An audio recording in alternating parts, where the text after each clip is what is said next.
সন্মানীয় প্ৰধানমন্ত্ৰী শ্ৰী নৰেন্দ্ৰ মোদী ডাঙৰীয়া, অসম চৰকাৰৰ আৰু অসমৰ সন্মানীয় ৰাজ্যপাল শ্ৰী লক্ষ্মণ প্ৰসাদ আচাৰ্য ডাঙৰীয়া, ভাৰত চৰকাৰৰ বৈদেশিক পৰিক্ৰমা বিভাগৰ সন্মানীয় মন্ত্ৰী ডক্টৰ সুব্ৰমণিয়াম জয়শংকৰ ডাঙৰীয়া, ভাৰত চৰকাৰৰ সন্মানীয় মন্ত্ৰী সৰ্বানন্দ সোণোৱাল ডাঙৰীয়া, ত্ৰিপুৰাৰ মুখ্যমন্ত্ৰী ডক্টৰ মানিক সাহা ডাঙৰীয়া, ভাৰত চৰকাৰৰ সন্মানীয় ৰাজ্যিক মন্ত্ৰী পবিত্ৰ মাৰ্ঘেৰিটা ডাঙৰীয়া, ৰাজ্য চৰকাৰৰ মন্ত্ৰী বিমল বৰা ডাঙৰীয়া, সাংসদ দিলীপ শইকীয়া ডাঙৰীয়া, কামাখ্যা প্ৰসাদ দাসা ডাঙৰীয়া, ৰামেশ্বৰ তেলী ডাঙৰীয়া, কৃপানাথ মালা ডাঙৰীয়া, উপস্থিত অসমৰ বিভিন্ন চাহ বাগিচা আৰু বস্তি অঞ্চলৰ পৰা অহা সন্মানীয় ৰাইজ, উপস্থিত সুধীবৃন্দ, আই মাতৃসকল আৰু ঝুমুৰ নৃত্যত অংশ ল'বলৈ অহা কলা কুশলী আৰু শিল্পীসকল, মই সকলোকে এই মহামঞ্চলৈ আদৰণি জনাইছোঁ। आज हमारे लिए सौभाग्य की बात है कि तीसरी बार भारत के प्रधानमंत्री की जिम्मेदारी लेने का बाद माननीय प्रधानमंत्री नरेंद्र मोदी जी पहला बार आसाम भूमि में आए हैं। मैं आसाम की जनता की ओर से प्रधानमंत्री जी को हार्दिक स्वागत करता हूं। प्रधानमंत्री जी, आपने तीसरा बार दायित्व लेने का साथ साथ आसाम के लिए 3 बड़े काम आपने किए।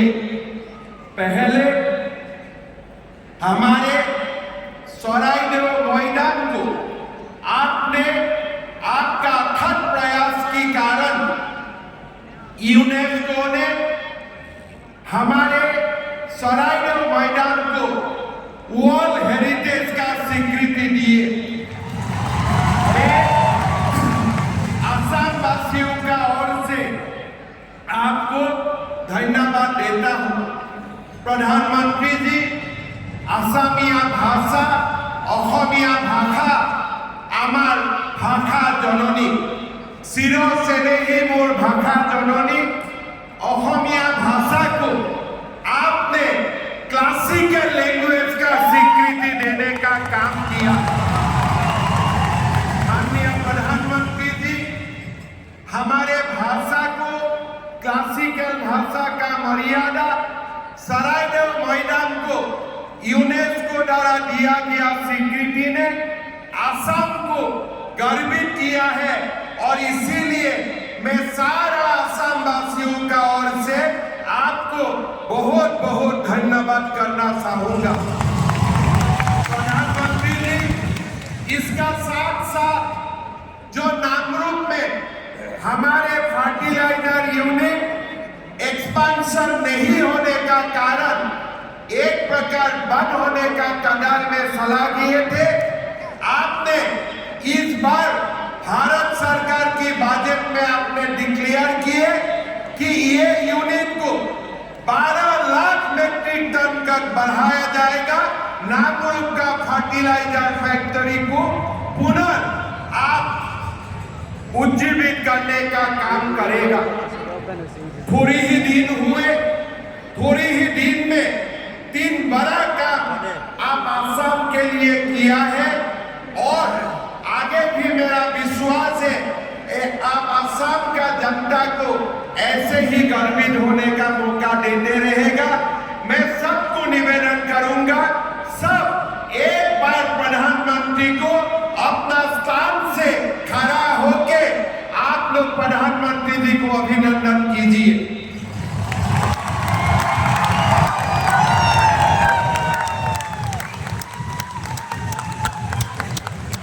प्रधानमंत्री जी को आप लोग दोबारा एक बार अभिनंदन कीजिए।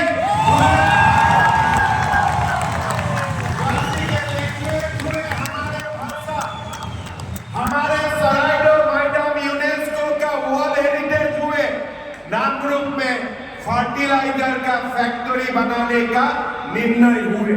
प्रधानमंत्री जी, मैं आपको हमारे कृतज्ञ असम वासियों का ओर से बहुत बहुत धन्यवाद और अभिनंदन करना चाहूंगा। অসমৰ জাতীয় জীৱনৰ ইতিহাসত আজি এক অমিত উজ্জ্বল দিন।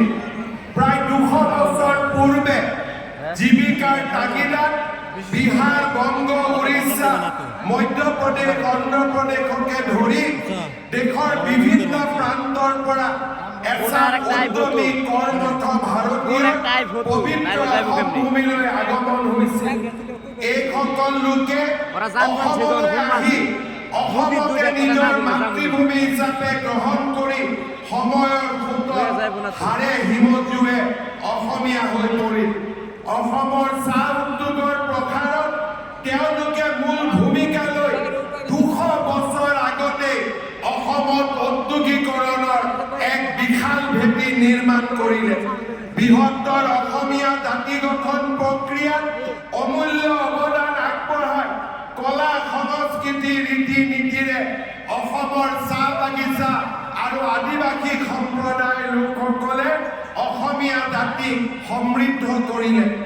কালক্ৰমত তেওঁলোকে চাহ জনগোষ্ঠী আদিবাসী হৈ পৰিল। অসমৰ চাহ উদ্যোগত 200 বছৰীয়া গৌৰৱময় ইতিহাসৰ সোঁৱৰণ আৰু জনগোষ্ঠীটোৰ প্ৰতি শ্ৰদ্ধা নিবেদন কৰি তাৰ আন্তৰিক প্ৰয়াস হিচাপে আজি আমি এই পবিত্ৰ স্থানত 8,800ৰ অধিক যুৱক যুৱতীৰ দ্বাৰা অসমৰ চাহ জনগোষ্ঠী লোকৰ হৃদয়ৰ স্পন্দন ঝুমুৰত প্ৰদৰ্শন কৰিবলৈ আগবাঢ়িছো। শ্ৰদ্ধা ৰাইজ, আজি আমি গৌৰৱেৰে সৈতে মনত পেলাম যে অসমৰ সংস্কৃতি আৰু অসমৰ কলা কৃষ্টিলৈ আমাৰ চাহ বাগিচা আৰু আদিবাসী লোকৰ সমৃদ্ধ বৰঙণি। আসাম মৰলে হামৰাও মৰব, কোনো ভুল নাই ৰে, জীবনে মৰণে আসাম হামৰা, সোনাৰ আসাম দেশ ৰে।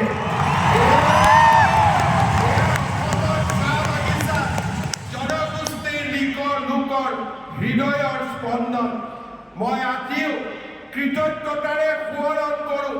ভাৰতৰ স্বাধীনতা আন্দোলনত অসমৰ প্ৰথম মহিলা শ্বহীদ তেজপুৰৰ মালতী মেমক আজি মই কৃতজ্ঞতাৰে সোঁৱৰণ কৰিম। অসম আন্দোলনত শ্বহীদ হিচাপে স্বীকৃতি লাভ কৰা বাধনা ওৰাঙক মই আজি কৃতজ্ঞতাৰে স্মৰণ কৰিম। অসমৰ চাহ বাগিচাৰ লোকসকলে যিসকল লোকে অসমীয়া ভাষাক নিজৰ ভাষা বুলি আদৰি লৈ আমাৰ ভাষা কৃষ্টি আৰু সংস্কৃতিক সমৃদ্ধ কৰিছে। আজিৰ এই যুৱৰ প্ৰদৰ্শন অসমৰ চাহ বাগিচা আৰু আদিবাসী লোকলৈ অসমবাসীৰ কৃতজ্ঞতা। অসমৰ 3,50,00,000 লোকে অসমৰ চাহ জনগোষ্ঠী আৰু আদিবাসী লোকক আজি এই ধৰণে আমাৰ কৃতজ্ঞতা জ্ঞাপন কৰিছো। আমাৰ কৃতজ্ঞতা আপোনালোকে গ্ৰহণ কৰিব। শ্ৰদ্ধা ৰাইজ, এই পবিত্ৰ মঞ্চ আমি আপোনালোকক আকৌ এবাৰ ঘোষণা কৰিব খুজিছো। চৰকাৰী চাকৰিত তৃতীয় আৰু চতুৰ্থ শ্ৰেণীৰ বাবে 3% সংৰক্ষণ, অসমৰ চাহ বাগিচাত হাইস্কুলৰ নিৰ্মাণ, 300তকৈও অধিক আয়ুষ্মান আৰোগ্য মন্দিৰৰ নিৰ্মাণৰ পিছত আমি আজি আপোনালোকক প্ৰতিশ্ৰুতি দিছো যে সময়ৰ লগত আপোনালোকৰ লগত আমি একেলগে কাম কৰি অসমৰ চাহ বাগিচাৰ লাইনত বাস কৰা প্ৰতিগৰাকী চাহ শ্ৰমিকক সেই মাটিৰ অধিকাৰ আমি প্ৰদান কৰিম।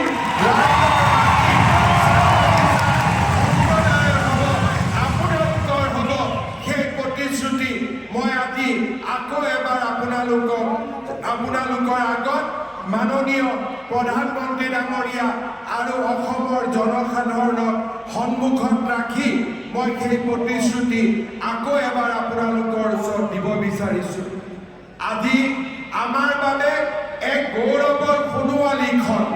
এই ক্ষণটোত ঝুমুৰ নৃত্যক সজাই পৰাই তুলিবলৈ আমাৰ যুৱক যুৱতীসকলে যোৱা 3 মাহ ধৰি আপ্ৰাণ প্ৰচেষ্টা কৰিছে। মই আপোনালোকক জনাবলৈ পাই ভাল পাইছো যে আজিৰ এই ঝুমুৰ প্ৰদৰ্শনী চাবলৈ ভাৰতৰ বৈদেশিক মন্ত্ৰী ডক্টৰ জয়শংকৰ ডাঙৰীয়াৰ নেতৃত্বত পৃথিৱীৰে ৰাষ্ট্ৰদূতসকল আহি উপস্থিত হৈছে। Today we are honored to have with us Honorable Union Minister of External Affairs Dr. S. Jaishankar along with His Excellency Head of Missions of several countries. I extend my warm welcome to them and sincerely thank them for their presence in this event. মই সকলোকে আহ্বান জনাম আপোনালোকে এটা দীঘলীয়া হাততালিৰে আমাৰ ৰাষ্ট্ৰদূতসকলক আদৰণি জনাওক। With this, we want to welcome all the excellencies and the head of mission to this beautiful state of Assam. মই আৰু দীঘলীয়াকৈ আপোনালোকক ক'ব খোজা নাই, এটাই মাত্ৰ অনুৰোধ কৰিম। বহুতে কয় যে ঝুমুৰ নৃত্য ঝাৰখণ্ডৰ পৰা আহিছে, ঝুমুৰ নৃত্য ছত্তীশগড়ৰ পৰা আহিছে। নহয়, এই ঝুমুৰ নৃত্যত অসমৰ চাহ বাগিচাৰ সন্তানসকলে কৰা তেওঁলোকে অৱদানৰ সুন্দৰ বৰ্ণনা ইয়াত নিহিত হৈ আছে। চাহ শ্ৰমিকসকলে কেনেকৈ অসম মাতৃক নিজৰ ৰাজ্য হিচাপে আদৰণি লৈছে তাৰ বৰ্ণনা এই ঝুমুৰ নৃত্যত সমাহিত হৈ আছে। এই ঝুমুৰ অসমীয়া সংস্কৃতিৰ এক উৎকৃষ্টতম উপাদান আৰু এই ঝুমুৰক লৈ অকল চাহ বাগিচা আদিবাসী নহয়, প্ৰতিগৰাকী অসমীয়াই গৌৰৱ অনুভৱ কৰিব, তাক মই দ্বিধাহীনভাৱে ক'ব পাৰোঁ। মই আপোনালোকক এই সুন্দৰ মঞ্চলৈ স্বাগতম জনাইছো।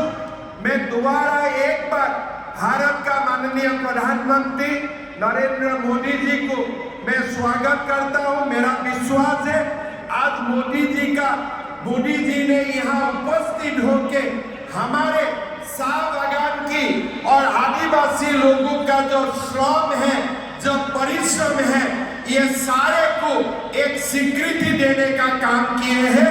मैं सारे लोगों का ओर से, असम का जनता का ओर से दोबारा एक बार प्रधानमंत्री जी को अपना धन्यवाद देते हुए, अपना अभिनंदन देते हुए मेरा वाणी को मैं यही विराम देता हूँ। धन्यवाद। जय हिंद, वंदे मातरम, जय असम। धन्यवाद महोदय। आपके सबल नेतृत्व और कुशल मार्गदर्शन के फलस्वरूप असम में विकास और समृद्धि का एक नया मार्ग प्रशस्त हुआ है। अब मैं माननीय प्रधानमंत्री श्री नरेंद्र मोदी जी से विनम्र अनुरोध करूंगी कि वे अपना बहुमूल्य भाषण प्रदान करने की कृपा करें।